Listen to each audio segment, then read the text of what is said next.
Welcome back to another episode of Creating Genius. And today I want to talk about something that doesn't really have to do with genetics. It doesn't really have to do with health necessarily, although it definitely does, but not in the way I've been talking about it.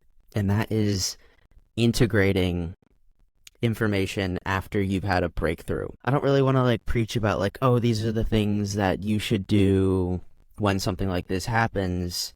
I just kind of want to talk about how it's happened in my life and the things that I do, and maybe you can take something from that. Talking about this, I have to go back about 7 years or so when I got really, really sick. At that time, I was playing tennis at University of Connecticut. I was in the middle of or at the beginning of my sophomore season. I was playing really well. I think I was playing number two on the team. And through the fall, I was playing the best tennis I'd ever played in my life.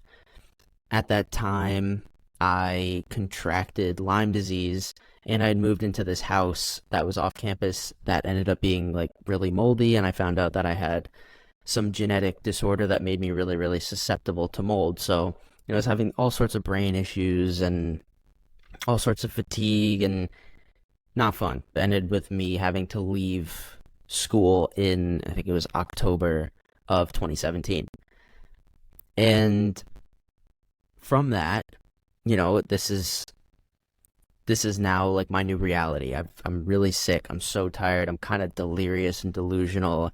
I feel really disconnected from my body. I feel really disconnected from what's going on around me. And obviously, there's a long way to go from there to, getting myself back to full health. Through that journey, I had all sorts of breakthroughs in my health, physically or emotionally or spiritually. I'm very, very grateful for all the people that helped me through that. I had a ton of help from my parents, from coaches, from doctors, from my brother, from friends. The amount of gratitude that I have for all the people that helped me through that time and stuck with me even when things got really hairy there. I just have so much gratitude for them. And I think this is where the integration comes in, because I had so much help from all these people and I learned all these lessons from them. But if I didn't take those lessons and implement them into my life and allow that information to really integrate into my body, into my mind, into my spirit, I would have had the breakthrough. Oh, this is this light bulb moment. Oh my God, I realized something about my childhood that's keeping me stuck in this pattern. And I would have just gone right back to how everything was before. So I think the integration is what allows me to take the breakthrough and really do something with it and really improve my health and my life because of it. A lot of them at this time, they were these emotional breakthroughs that ended up manifesting in my physical health improving, which I think is so cool. And just goes to highlight how, the mind, body, spirit, they're all connected. We're not living in this physical body separate from our emotions, separate from our traumas, separate from the relationships that we have with people. All of these things, they really impact how you show up physically. And I got a crash course in that in, going through being sick and everything. And, when I improved my relationship and my communication with my parents, when I was able to better ask for what I needed, my health improved. When I learned something about my childhood that was causing me to be more reactive, or if I uncovered a pattern where I'm like, holy shit, this is really triggering me, and I figured that out, that breakthrough and implementing it, that improved my health. And I think my evidence for whether I was implementing these breakthroughs or not really came through how is my body doing? Because every time I would have the breakthrough physically, I would start to feel better almost immediately. I knew the day after, I would have a really powerful journaling session or something, and I'd uncover, I don't know, I can't think of something off the top of my head right now, but I would uncover something, and the next day it's boom, I feel clearer. I feel a little less tired, maybe that day I was able to get outside for the first time in months or something like that. I had this detailed record of how am I really doing with all this that was happening in my body, which I think it was so valuable for me to have. And that's something that we all have. getting more accustomed to the sensations and getting more comfortable and connected to our physical bodies is something that we can use to help us give a litmus test for how we're navigating the 3D world. All these things, they're connected. We're not this physical body that's in isolation from the mind, and the mind is not in isolation from the soul or God or whatever ways you want to interpret that. The integration, that was the most important part, because it's like I could have as many breakthroughs as I wanted, and I can get the immediate euphoria and the holy shit moment, and this is so cool, I'm learning so much about myself. But if I didn't integrate it and really take that forward, I wouldn't get any benefit from it. And for me, the best way, consistently, the best way that I've been able to integrate things is by journaling. I basically just sit down and I write stream of consciousness for, sometimes it's like 5 minutes, and it's like, oh, this is what's happening in my day, and this is how I'm feeling, and this is what I wanted to get done, and did I get it done? How did I feel doing it? It's a page. And other times I sit down, not with the intention to really go super deep, but I'll have written for 45 minutes and it's been 5 or 6 pages, and I'm like, I don't even feel like I was the one who did that. It's just allowing my hand to move and allowing whatever comes out to come out. I think the reason why the journaling has been so good for me is because I see it as a release. It's getting the clutter out of my brain onto the paper, and so I have some more space in my mind to fill with new things, new information, new patterns. And I think that's the thing about integration, is like, you have the breakthrough. Okay, awesome. The breakthrough is this new information and unknown, but if you don't create the space in your body or mind to allow that information to come in, then it's going to be really hard to integrate it. And so the journaling for me is how I make space in my mind for new information. I know the mind can hold unlimited information. There's neural connections and neuroplasticity and all of these things that definitely point to the fact that we can hold like unlimited information in our brain. But consciously and even subconsciously, I do feel like it's more about clearing out the waste, defragging my mind so that I can better use the new information that comes in via the breakthrough. Because if I don't clear out that old stuff, the old stuff is hardwired. The old stuff is these neural networks that have been running for months and years, and they can be really stubborn. That's why journaling's been so good for me, because it allows me to get really familiar with the thoughts that are going on with my brain and to literally just move them out. Something that I stand by for sure. And that's not to say that everyone has to journal. Definitely not saying that. It's just, that's what's worked for me. I'm intentional in the fact that I want to use it as something to help me clear my mind, but I don't go, I need to write about X thing that happened. I really just allow it to come to me in whatever way works. And that's been another really valuable part of it, because sometimes in the process of trying to clear out space and trying to wind down from my day and get out all the excess crap that's in my brain, I end up having a breakthrough, and I'm like, oh my God. So it's like killing 2 birds with 1 stone. And I did find, especially when I was sick, when I was writing a ton, I would write in the morning, I would write at night, I would find that when I would have breakthroughs, when I journaled, I would be able to implement what happened in that breakthrough much more easily than if it happened when I was doing something else and not journaling. There was something about that process being intertwined that was really powerful for me. And the way that I integrate and process things now has changed. At that point, I couldn't exercise. I was, it wasn't totally bedridden, but getting up and walking around for more than 2 or 3 minutes was really difficult, because I was just so exhausted. Definitely once my physical body started catching up to the healing that I was doing in my mind and my emotions, I was able to implement physical movement way more. And that's probably my big 2 for integrating is movement and journaling. And I'm sure I'll end up saying 3 or 4 things, but those are the linchpins. And movement is so great because it's one of my favorite ways to get present. When I'm running or when I'm playing tennis or lifting or doing something, I'm not thinking about all of the stuff that's going on in my mind. I'm not like, oh, well, this is what I need to do in my next podcast episode, or these are the emails that I have to respond to. It's like, I set the mind down and I just allow my body to move. And it's almost like that same thing where putting the mind down, allowing whatever needs to happen is very clearing for me. It allows me to release emotions. It allows me to release stuck patterns and even clearing out hormones. Like, one of the things about cortisol is when you don't exercise and you get stressed, you have this cortisol coursing through your body, but you're not doing anything with it because there's no actual predator. You're just running over this scenario in your mind and it's stressing you out. But when you go and exercise, you put that cortisol to use. You are clearing out your body of chemicals. And when you exercise and sweat, it's a detox. When thinking about how energy affects our cells, when we have these breakthroughs, we are introducing new energy and new information into our cells. We're forming new neural connections. And a lot of times when forming new neural connections or having our cells take new information, we end up clearing out old information at the same time. And so like every ion in your cell, every protein, every red blood cell, they all have information and they all have clearing processes. Like, our cells are very small. There's only so much information that they can hold, even though we as the whole unit of a human can hold a metric shit ton of information.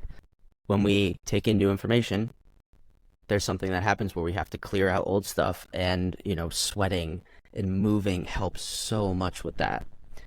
Exercise has been really valuable, and it's one of the things, like, I appreciate it so much because it was something that was taken away from me.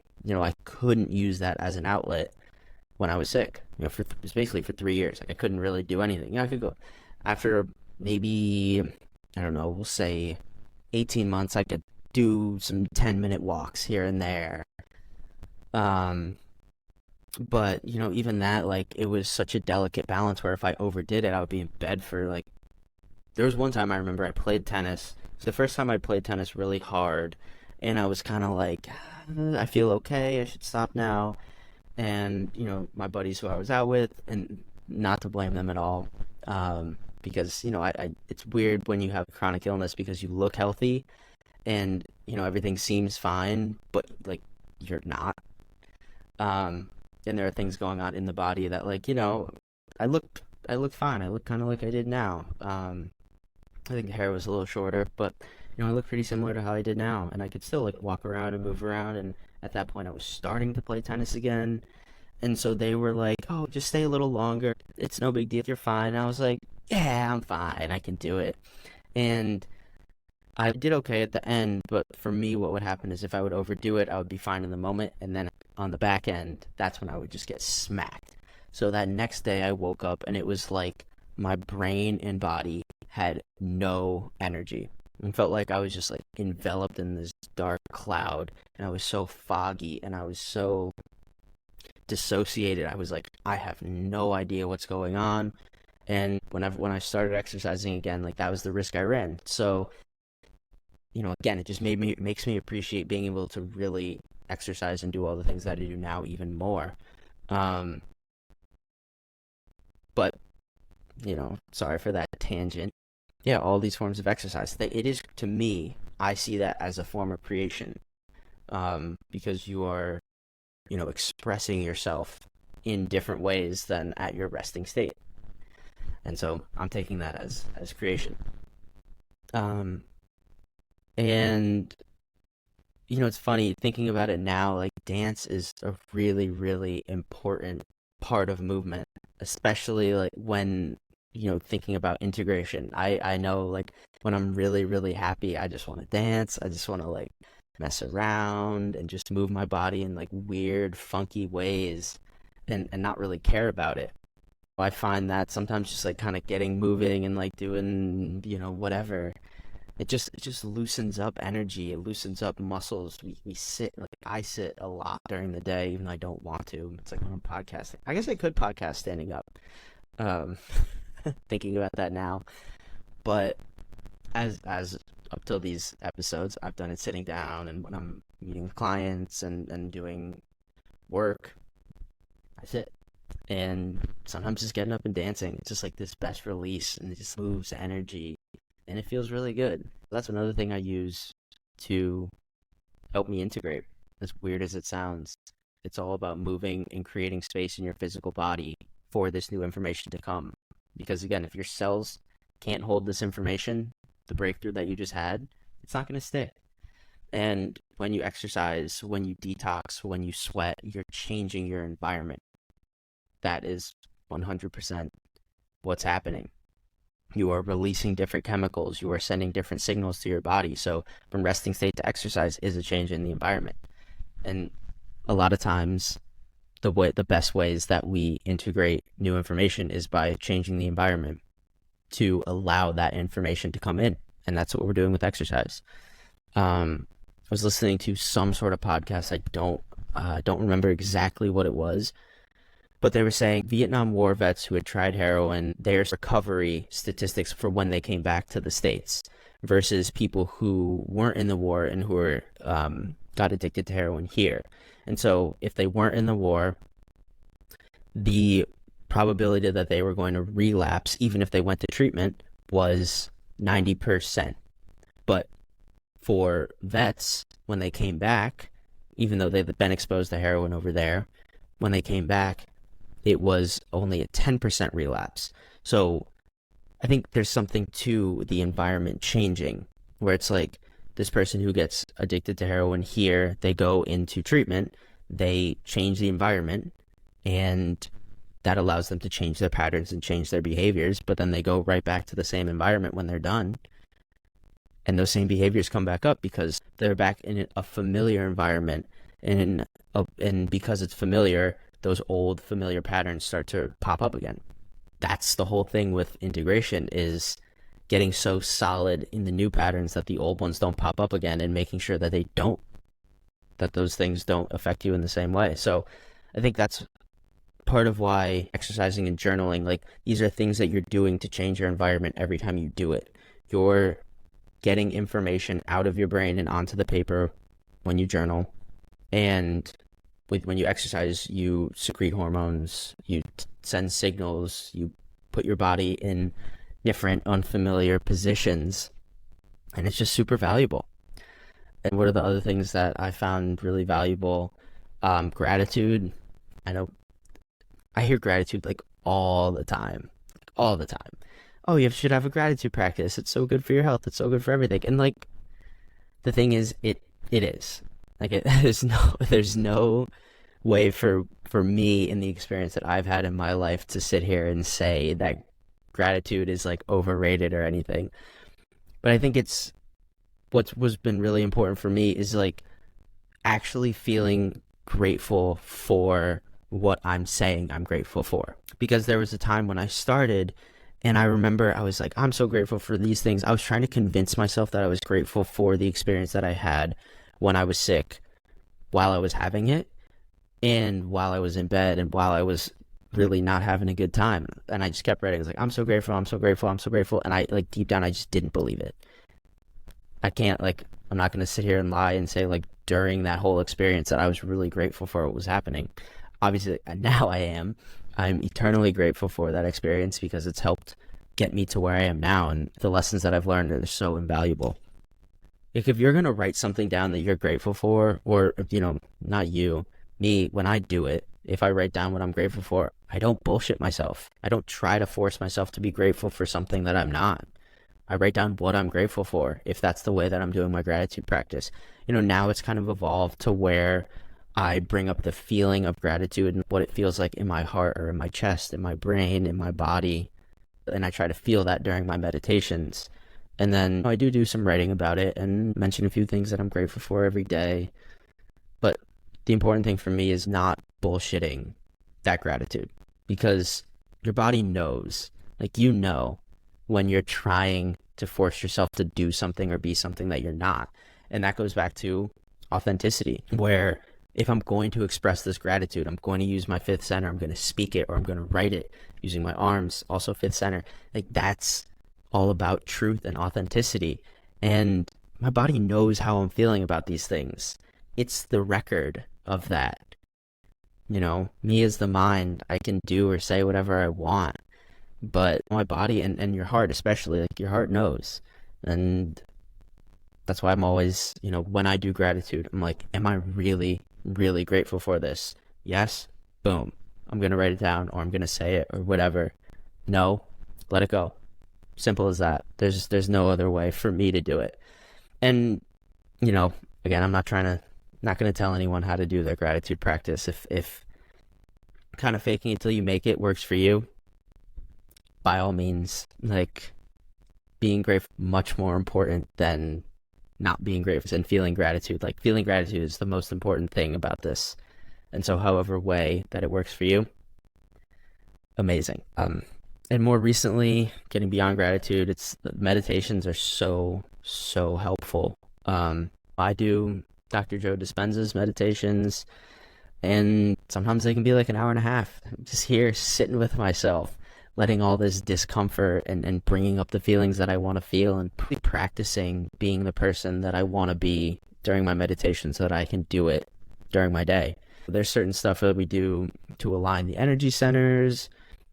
At the end of the day, it's all about putting down my analytical mind, putting down what I think I should be, what I am told that I should be, all of the things that are going on in my 3D environment, even my body. It's like, put all that away and just be, and just allow whatever is important in this moment in the internal world for me to come up and deal with it. And there's so many times that I get so frustrated, and my mind won't shut up, and my body's like aching and giving me all sorts of issues. And it's just like, yeah, here we are. I'm taking this time for me. Like, I'm here to deal with these emotions, these sensations, these feelings, all the things that try to pull me back to the old programming. And one of the things I love about meditation is that it allows me to kind of look at those old programs in different ways than otherwise I would be able to.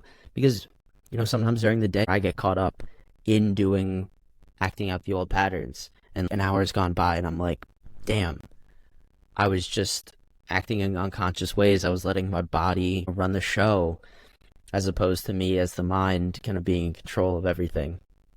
And that's not to say you have to be in control of everything, but it's more about being conscious about which patterns are you okay with allowing to happen, and which ones are absolutely under no circumstances okay. And it's just, the meditation, it makes me take a step back, and I look and try to get really familiar with these patterns, so that when they show up, I'm like, I know exactly what you look like. I know what you look like in every single form that you could potentially pop up in. And, getting really, really familiar with them, and they become your friends, And sometimes I catch myself laughing about the pattern that I'll catch myself in. I would start to do something and start to pick up my phone, and my finger would be right on the Instagram button, and I'd be like, do I really want to do this? And I'd be like, nah, and then I just laugh to myself. The benefit is, and it's all about creating this space to allow you to get more familiar with you. And that's the common theme between the journaling, the exercise, and the meditation. They're all ways where you're clearing out the old and getting to look at the old in new ways. In journaling, you literally see it, you write it out. You're like, this is the pattern that I'm really annoyed at myself for having. And then during exercise, you're physically moving it up. And I don't do a lot of long cardio, but when I play tennis, sometimes things will come up and emotions will come up, and I'll just get so frustrated, and I'll be like, what's more important right now? Like, allowing this mental model to just run over and over in my head, or do I want to enjoy the act that I'm doing? I have to just get present again. And basically it's like the physical action, the workout, the sport is the meditation. It's just like, well, my eyes are open and I'm moving at a really, really fast pace and trying to hit this yellow ball. That's been one of honestly the most challenging but the most rewarding parts about playing sports again after being sick, after having my experience, and after starting to meditate, because it is so fun to catch myself doing something and being like, is this really serving me right now? Even though things are moving at a very fast pace and I'm trying to be competitive and trying to win and trying to, do the best that I can, just catching those patterns while I'm in competition is like the most satisfying thing ever. because I'm like, if I can catch you here, I can catch you anywhere. And that's just been, you know, just a little nugget of why I have been appreciating being able to exercise, since not being able to do it. And then with meditation, it's the same thing. You're creating space, you're allowing things to be, you're taking a step back and looking at those mental models and allowing the emotions and the patterns to come up in whatever ways they're going to come up. Because, during the meditation, sometimes it's like my knee starts itching and I get so uncomfortable and so pissed off, or sometimes it's a thought pattern that keeps going over and over and over again, or sometimes like, sneeze isn't a great example because you sneeze, but like sometimes I'll have an itch or something and I'm just like, put the body down. This is not the time to be run by the body. This is the time for me as the mind to just hang out and practice feeling the way I want to feel throughout the day. It brings so much awareness and so much light to the rest of my days when I do it. Even the worst meditations, like this morning, I was out on the beach doing a walk and my mind would not shut up.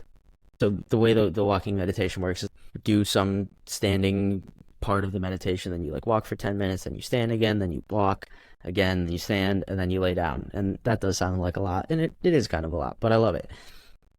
So I was in the second standing part, and my mind is like, can we just give up and go back to the house? Like, do we really need to do this? And I just took a deep breath, and I said, this is my time that I'm taking for me, and I don't care what my body says to me.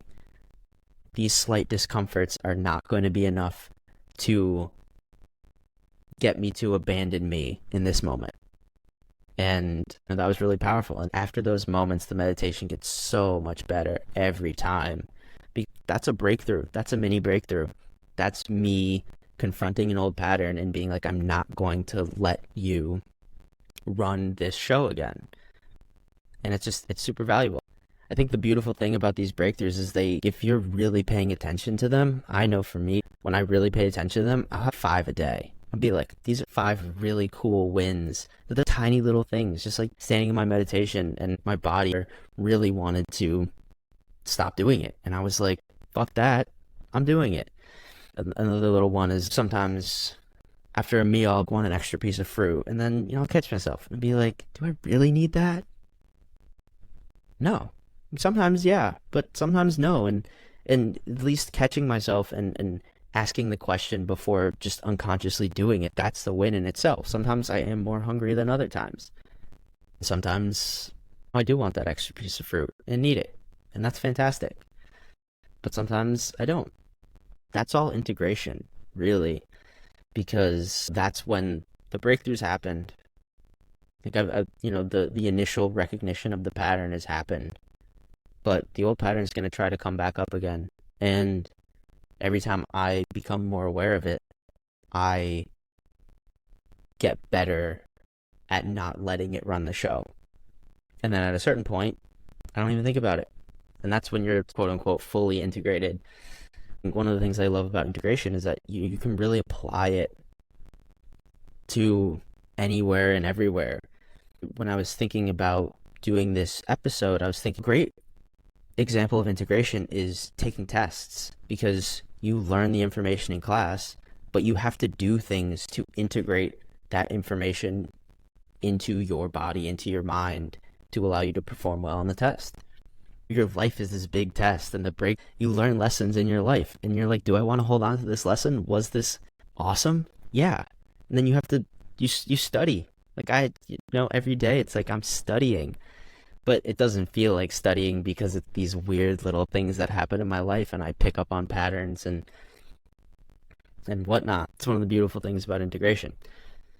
All right, so the last thing I want to touch on here is it kind of has to do with the testing and the learning and that part of it. But when I'm working on something, if I have a goal or if I have something I want to do in my meditations or something I'm trying to create in the 3D reality, whether it's wanting to heal at that point in my life when I was really sick, or wanting to get back on the tennis court, or wanting to get into school or restart school. There's kind of that big goal. And I realized that doing the preparation work and really understanding what went into achieving that goal was one of the things that set me up for the breakthrough. So if I really understand what I need to do and how I'm going to do this thing and how I'm supposed to feel when I do it, when I have that breakthrough and I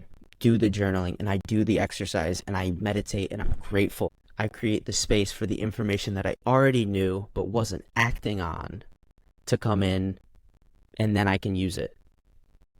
Because I've found that the integration process starts way before the breakthrough. If I don't understand what's going on, that breakthrough's not going to happen. My favorite one, and this is going to sound a little insane, but there was one day, I sort of had a day where I decided I was no longer going to be sick. I remember I was in Chicago. This was 2019, it was summer of 2019, around my birthday, and I was having a really tough time at this point. I had started trying to exercise again, and I was having these things where I would like overdo it and crash, and then I would spend the next 2 weeks in bed and just trying to get back to doing what I was doing, because it's like, oh, I'm making so much progress, I'm doing so much better, and then I would get back and I would overdo it again and I would crash again. So that became much more frustrating and much more difficult than just being sick every day. I would have these glimpses. I'm like, I got it, I'm back, I'm here again. And then it would get taken away, and then I would get back, and then it would get taken away, and like those little glimmers of hope almost made it harder. And I remember being in Chicago, and I was just so sick and tired of all of these like ups and downs happening, and thinking that I've got it this time, that I'm really going to be able to start playing tennis again, start going to the gym, maybe try to go back to school, and then have it kind of ripped away from me again. I'm so done with it. And I remember we were in an Uber, and I was like, can a pole just like crash down on the car and just hit me and leave my family alive? Like, could the plane crash and have everyone in it survive and be okay but me? And just like thinking about all of these scenarios where, like, because I wouldn't take my own life, I wouldn't do that to my family, but just being so sick of being sick that I was like, fuck this, like, I want to be done with it all. And and it got to a point where it was like over 3 days of this like happening, I'm like fighting it off, and just, it was really tired. And I was like, what if this isn't about me not wanting to be here anymore or me being sick? It's just like, can I just decide that I'm going to be healthy and I'm going to embody being healthy and really make it happen? And so I sat down and I wrote out all of, what I just said, and about how genuinely pissed off I was with my situation, and how, I really wasn't grateful for what happened. And I was brutally honest with everything that I was feeling in that moment. And as I kept writing, I probably wrote like 12 pages. It was a lot. And as I kept writing, it became a little more positive, a little more positive, a little more positive, just as I cleared out that crap, that gunk. And by the end of that, I was like, I'm healthy, I'm healed, I can do this. And so I left it all in that journal. I had a friend tell me that I should burn it. I don't know where the journal is. I don't know. But I don't know where that specific journal is. That's okay, though. But I literally, that next morning, I woke up and I knew I was healthy. Like, I knew it. I don't know what happened. And since then, after that point, I didn't have the setbacks that I was having. I was able to play tennis. And I was careful and everything. But I would push myself harder. I wouldn't get knocked in bed for weeks. Like, the progress just went boom, straight up. And so that's why I say I decided I was healthy. But I think the thing is, I was doing all of this work beforehand. I was figuring out the emotions. I was figuring out the patterns. I was figuring out all of these things that I needed and wanted to do to get me there. And when I had that breakthrough, I cleared out all of the shit that was blocking me from integrating the information, and it just came in. And it was like, oh, that's why I worked so hard to build this mental model and understand everything the way I did about myself, was so that when I was really, really ready to be healthy, I could be healthy. And that to me is just so powerful. And so, it goes back to the integration process starts way before, it starts with the learning, it starts with the work that you have to do, and then you have the breakthrough, and then you have to keep doing the work to keep integrating this stuff, and take it forward. And that's one of the things, I've been so grateful for throughout my experience of being sick, and then getting back into the world, and being healthy again, and all of that stuff is, those lessons that I learned, I've taken them with me, and I've really made an effort to integrate them because I realized how important it was, especially after that experience in Chicago. I kept writing, not in the same way with the same fury and anger and whatnot, but I kept writing about what I was feeling, and I kept checking in with myself, and I was meditating at the time, not in the same way that I am now. And, I started to really allow myself to exercise and to use that as a way to allow myself to create more space between my mind and my body. And that integration, it happened. And I don't know if that's something that's applicable to everybody, but, to me, it's just, I think it's important to share what happened to me because, maybe you can help someone. And that would be my hope.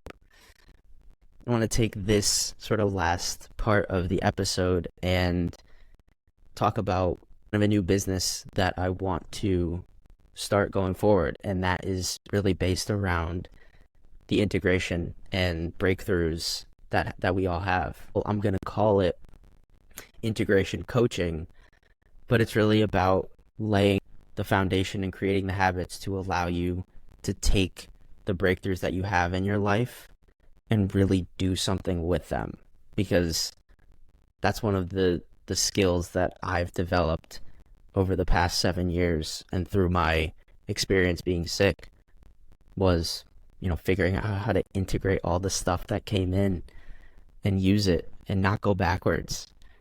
If I went backwards, I would not be here like I am today talking about this.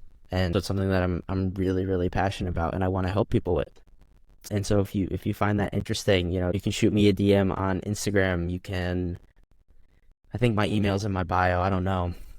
And then, we'll have a website launching hopefully within the next couple weeks of this coming out. And that's, that's where we're going to go forward. So to anyone who finds that interesting, please reach out, and, hopefully I can be of service with that. So for those of you who are continuing to take the ride with me, I appreciate that so much, and I will see you next time on Creating Genius.